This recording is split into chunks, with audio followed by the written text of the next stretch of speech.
10 real lab experiments that sound fake. Some of the most daring experiments don't look dangerous at all. They don't explode. They don't make the news. They happen quietly, behind closed doors. A gene moved between species. A memory created from nothing. Life assembled piece by piece.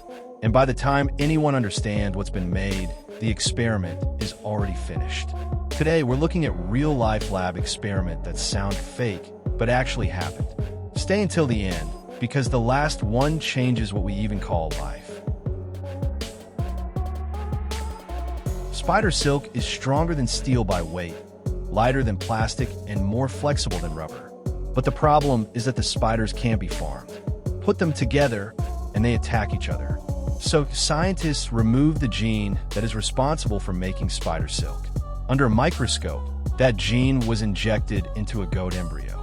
The embryo was implanted into a surrogate mother. The goat was born and grew normally. But when the goat produced milk, the milk contained spider silk proteins. The milk was collected, the protein was separated, and the fibers were spun. A material that turned into one of the strongest materials ever created. Plastic doesn't break down. At least it wasn't supposed to. Scientists collected soil from places filled with plastic waste. Inside that soil, they found bacteria that hadn't died. In a lab, those bacteria were fed only plastic. Most failed, but a few survived. Those survivors produced enzymes that slowly broke plastic apart. The bacteria weren't designed to do this.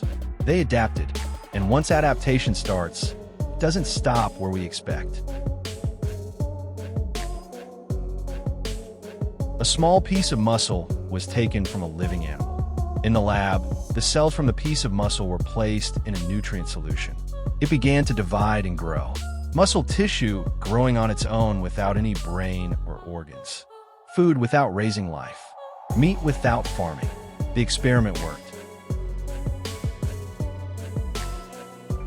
A gene was taken from a jellyfish. That gene produces light.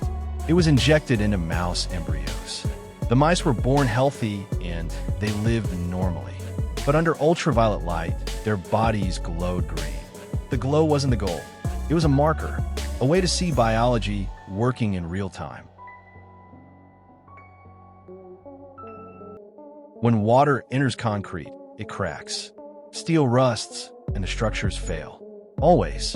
So scientists added bacteria to concrete. The bacteria stayed dormant until a crack formed. When water entered the crack, the bacteria activated and produced limestone, and the crack closed. The structure healed itself. No repair crews or warning signs needed. Scientists grew living human brain cells in a lab dish.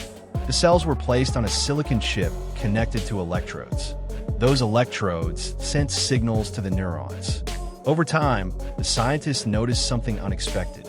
The brain cells began changing their behavior. They started predicting the signals. In later experiments, these cells were connected to simple computer systems. The neurons adjusted their activity to improve outcomes. Living brain cells started learning itself without a body. The experiment showed that intelligence doesn't require a brain, only neurons and feedback are the requirements. Mice were placed in a controlled lab environment. They heard a sound, followed by a mild shock. The mice learned to fear the sound. Scientists recorded the exact neurons involved in forming that memory. Later, the mice were placed in a different environment. This time, no shock was given. Instead, scientists activated the same neurons using light. The memory felt real to mice, and it reacted with fear. Scientists took human stem cells. They placed them in controlled lab environments. The cells began organizing themselves. They formed tiny versions of organs, like brains, livers, intestines. No instructions were given for shape. The cells followed internal biological rules. Some brain organoids even showed electrical activity. The organs were small, but they were alive.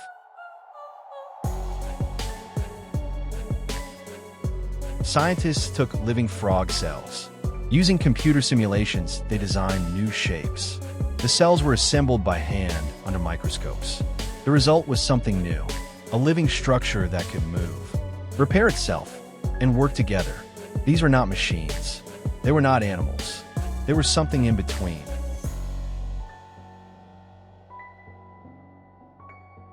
Scientists chemically assembled DNA in a lab without using any parent organism. The genetic code was built piece by piece. That DNA was inserted into an empty cell shell. The cell activated. The organism lived, metabolized, and reproduced. This was not a modified life, but it was a constructed life. Everything you watch today was planned, tested, and approved. None of it was accidental, which means experiments like these aren't history. They're happening right now, quietly, out of sight. If this video made you pause for a moment, like it helps more than you think. For more stories like this, subscribe. And if someone you know would find this fascinating, share it with them, because the next experiment may already be running.